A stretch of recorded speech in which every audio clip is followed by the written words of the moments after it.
कस्तो निष्ठुरी बुबा रहेछौ, जन्म दियौ तर परिचय दिएनौ। मेरो भाइ, मलाई क्षमा दिनु, तिम्रो डिएनए मिलेन। यो भिडियो अन्त्यसम्म हेर्नुहोला र कृष्णको परिवारको खोजीको लागि सक्दो सेयर पनि गर्नुहोला। साह्रै अभागी म त।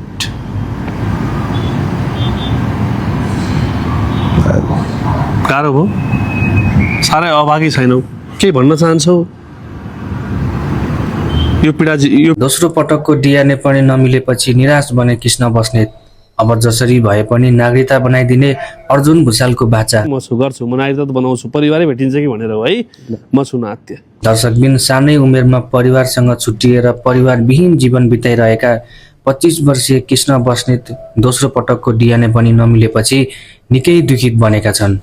केही दिन अघि मात्रै हेटौँडाबाट आफ्नो छोरा हुन सक्ने भन्दै आउनु भएकी शोभा अधिकारीसँगको डिएनए पनि नमिलेपछि सञ्चारकर्मी अर्जुन भुषालले कृष्णसँग माफी नै मागेका छन्। रिपोर्ट के भयो भन्ने होला। म क्षमा चाहन्छु, म माफी पनि चाहन्छु। चाहँदै पनि पछिल्लो डिएनए मिल्न सकेन। जति नै कोसिस गर्दा पनि आफूले कृष्णको परिवार भेटाउन नसकेको भन्दै निराश बनेका थिए।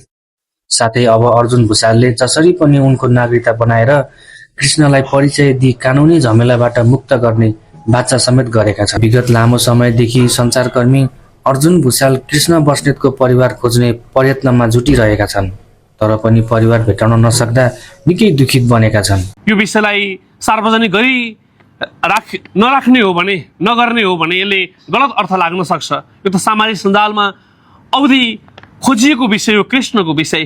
त्यसकारणले जुन परिवार